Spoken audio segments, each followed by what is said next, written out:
India has accused Pakistan of violating a ceasefire deal just hours after it was announced. The internationally mediated agreement is meant to stop a dangerous escalation in fighting, which has killed more than 60 people since Wednesday.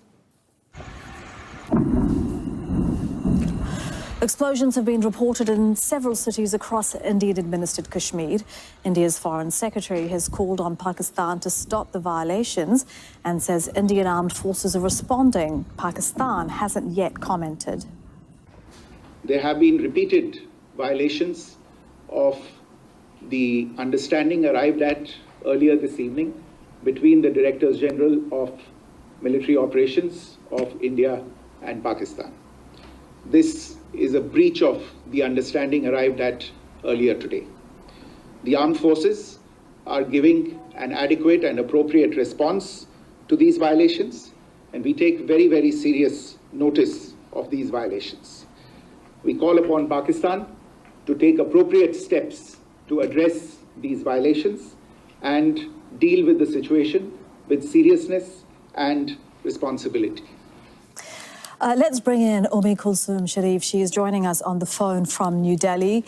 It's not a good start to the ceasefire, Kulsoom, with the Foreign Secretary making that statement less than 6 hours after he announced a ceasefire. Well, absolutely. Those celebrations that we were talking about, people welcoming the ceasefire, have been pretty much very short-lived. Right after that sudden announcement by U.S. President Donald Trump on Truth Social, saying that India and Pakistan have agreed to a ceasefire, also congratulating the two countries for taking this step. We've heard of these explosions, particularly in Jammu and Srinagar. The Chief Minister, Omar Abdullah, took to Twitter saying that there are explosions. What happened to the ceasefire? And now India's top diplomat has said the armed forces have been holding a strong vigil and they've been asked to respond appropriately to the violations. Now, India is accusing Pakistan of causing these violations. But remember, for the people in the border areas, tonight then is no different from what has happened in the past couple of nights. And except that there was supposed to be a ceasefire in place. And Kulsoom, it's a very confusing picture. What reactions are you seeing from India to these developments? So when we were out and we were speaking to people about how they respond to this ceasefire, many of them were very happy, and they thought it was the leadership of Prime Minister Narendra Modi that actually got the ceasefire in place. There are some others who are not happy that India did not take strong enough action, and there are others who said that finally peace should prevail, and they're happy. We spoke to some traders who are happy that it would be business as usual. People who, for all these airports that would have been shut until May 15, they're hoping they would open up. There was a sense of optimism, but also, I think, cautious optimism, because people were wondering whether the ceasefire will hold. And across the region, when we're talking about ceasefire, the first thing is celebration, and then people have doubts whether the ceasefire will really hold. So the official reaction is what we've got from India's top diplomat. And we've also had Chief Minister Omar Abdullah already saying that what happened to the ceasefire 6 hours after what it was supposed to be in place. That is Kulsoom Sharif joining us on the phone from New Delhi. Thank you very much, Kulsoom. We're going to bring in Osama bin Javed. He's joined. Bro, I love you, man. Why are you so one-sided? By the way, India's planning to BDS Turkey tourism.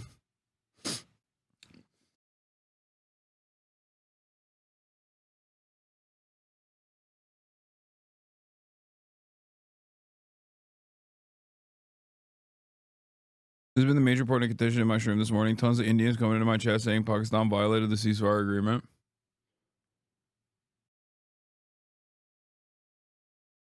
Joining us live from Indians, don't forget, I'm in America. Please don't BDS me. Lahore, and I've seen over the last 2 hours or so conflicting reports on this from Pakistan. Osama, tell us what you're hearing.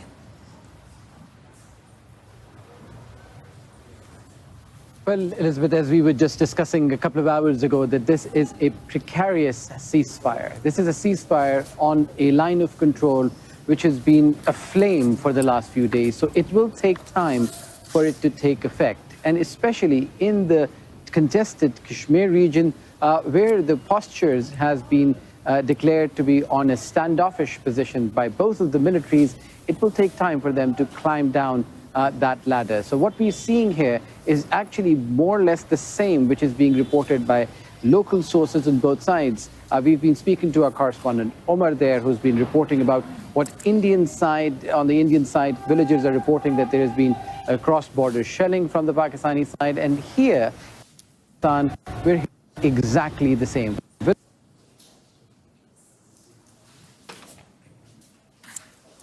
I'm losing my mind, bro. First, they cover what? You literally call billions of Indians fascists in your latest video. How do you get to play victim or racism card? What?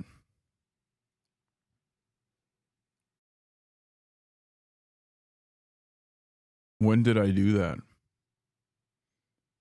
I was joking when I said, Indians, remember, I'm an American, not Turkish. Don't BDS me.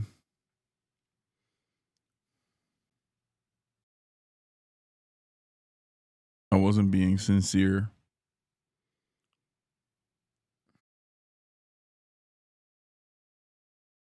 And no, I didn't say billions of Indians are fascist. What the fuck? I apologize. We have lost our connection with our correspondent, Osama bin Javed, in Lahore, Pakistan. But just one bit of news from Pakistan. I believe we do have Osama. Osama, can you hear me? Yes, I can. Yeah, Osama, I was just about to say that we are seeing, it's being reported that Pakistan's information minister has told local media that as of now, there hasn't been any ceasefire violations. The new drama bait talking point is that you call India a fascist terrorist state, so now you think they're all terrorists? Okay. No, I didn't even say that. I said any state that without... first of all, Modi is fascist. Okay? Modi is a fucking fascist. When did we all of a sudden forget that he's a fascist? Like, how did that happen? Okay? This isn't to, like, defend the Pakistan government at all. I'm not in the business of doing that. Why the fuck would I do that? I feel like it's a pure expression of American interest in general, especially the Pakistani intelligence, which is, you know, a holdover for CIA activity in the region, many of which has contributed to terror in the region, as a matter of fact. Now, having said that, Modi is a fucking fascist. Like that, 10 toes down. If you have issues with that, you can suck my dick, okay? I didn't say India is a fascist state. I said India is behaving like a rogue terrorist state, and that is also correct, because attacking another sovereign nation without evidence, without like clear-cut collaboration with said sovereign nation is ridiculous. That's ridiculous. You can't do that. Like, America is the only country that does that, and Israel is the only country by extension of America that gets to do that. And they shouldn't do it either. And they are also rogue terrorist states for doing such things.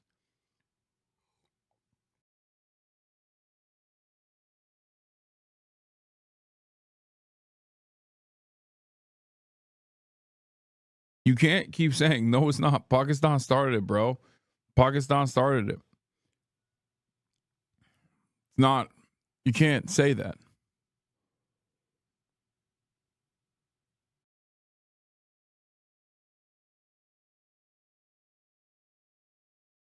This is fucking insane. Pakistan is the one who killed 26 innocent people. Am I missing something here? Oh, yes. What you're missing is evidence, okay? What you're missing is direct evidence. And also what you're missing is restraint. Evidence and restraint. Evidence and restraint. Like I'm never post 9/11 in the United States of America. I mean, I was not here yet, but I would have called for the same exact restraint that I'm doing here. If tomorrow there was a massive terror attack in the United States of America, I would call for restraint. I would call for an investigation and restraint. You want to know why? Because I have a moral position on this that is universal. You feel me? Some of you don't see it that way, and it's all right, okay? Well, I guess it's not all right. It's really fucked up that every country has now its own version of like, no, we got to do what we have to do. What the fuck is going on? Like, a day into the tit-for-tat bombing campaign cross-border, after India had not only hit into Pakistani-occupied Kashmir territory, but they were hitting inside of Pakistan in general. It was crazy. Without any evidence whatsoever. And when asked, like, do you have any evidence that this was Pakistan caused? Like, the Pahalgam attack was born out of Pakistan. They were like, we don't need evidence. I've never seen anything like it. That's the only time I've heard that shit is from like America or Israel, you know?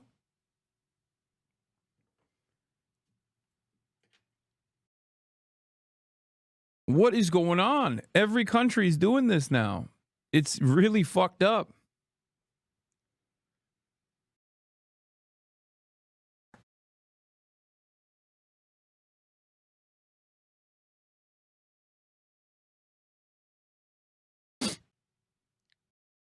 Like, my perspective on this matter is entirely around trying to restore some sense of normalcy and global order to conflict.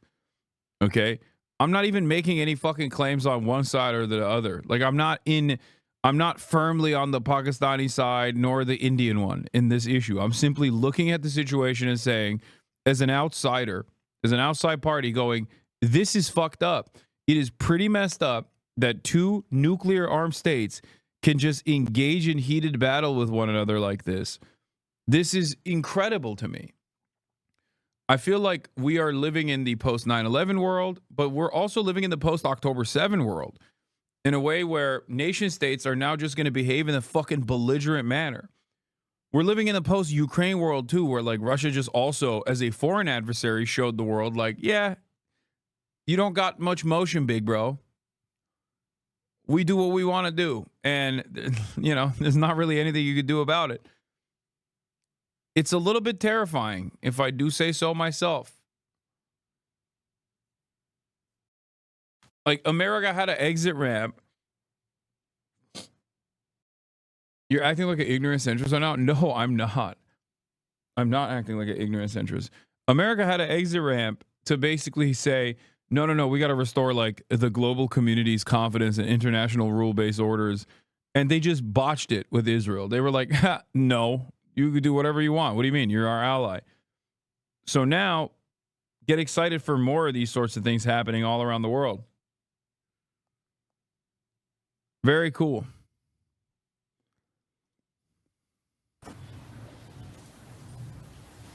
That's exactly what we were just discussing, that Pakistanis on this side of the border are saying that these border violations are happening by India, and Indian villages on the other side are saying it's happening because of Pakistan.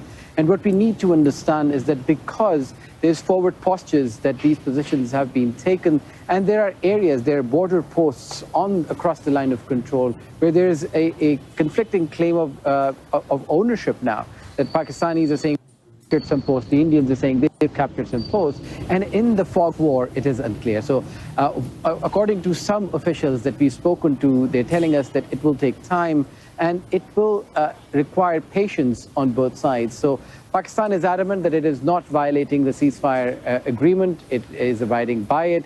There is a Prime Minister's address that is due to take place sometime soon, and we're hearing from security officials that they want this to BDS on Turkey because Turkish drones were found in Jammu and Kashmir on the Indian side. Yes, I know. I know. Turkey is the drone kings. I know that. Also, what do you mean? They are literally the drone gods. Turkey with the Bayraktars, like they've been sending them to Ukraine. Yeah, they are at the table. I'll take it one step further. From what I understand, Erdogan continued shipping drones in the process. Like, it's not like who knew DJI was Turk? No. You got Chinese drones for sure. But in terms of warfare, in terms of combat drones, like Turkey's got some pretty solid combat drones that are very affordable.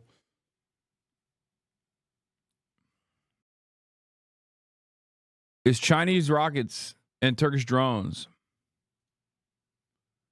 De-escalation, and if India carries out another aggression, they'll be ready to respond.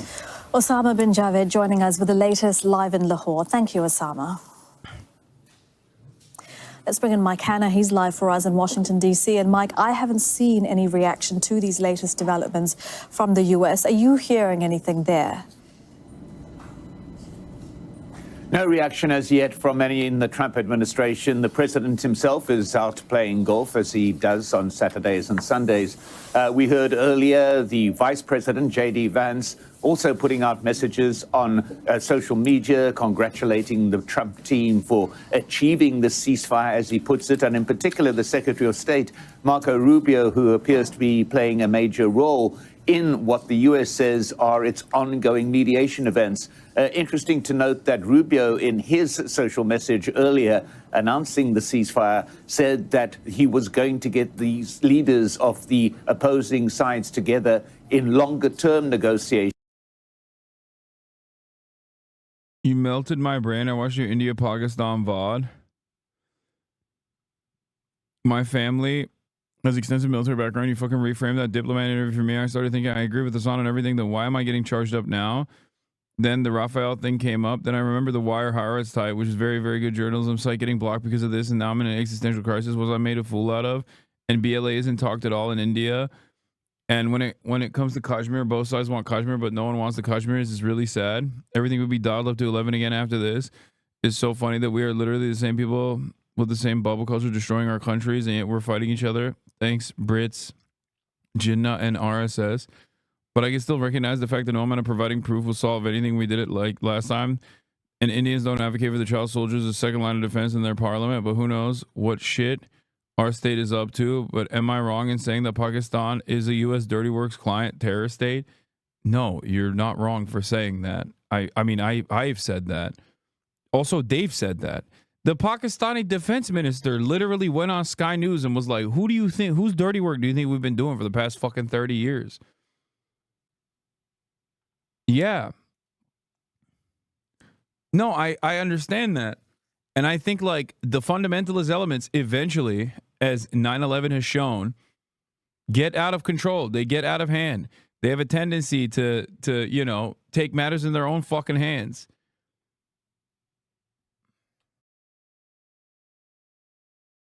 But also, having said that, like, when it comes to the state level, when it comes to the way that states operate, like, states have to demonstrate restraint.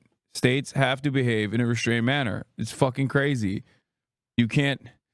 What are we doing? I don't know. I don't know what to say about it that I haven't repeated over and over again over the past over the past couple of days, where everyone just yells at me, but I'm like, dude, you can't just start bombing another country. Like, what the fuck? And it's always wild when the response is like, well, what was India supposed to do? Like, they're fucking all terrorists, dude. They're all terrorists. It's like, well, not that, Like, it's crazy.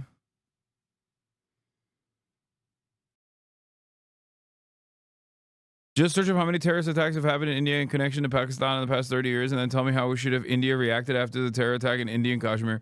I already told you, okay? I already told you. 1126 is a decent analog here for how India should have reacted. Okay? You can't also fucking constantly go, dude, so many attacks of terror have happened, and it's all Pakistan. and just be like, this one's definitely also directed by the state. Like, there is a difference between like militancy forming within your nation state boundaries versus directing said militancy to do an act of terror inside of Indian administered, Indian controlled, Indian occupied Kashmir territory, or Kashmir territory that is receiving Hindu tourists. Like, that's like these distinctions are important, because unless you make this state connection, you can't, like, even after you make the state connection, you still can't fucking attack like this.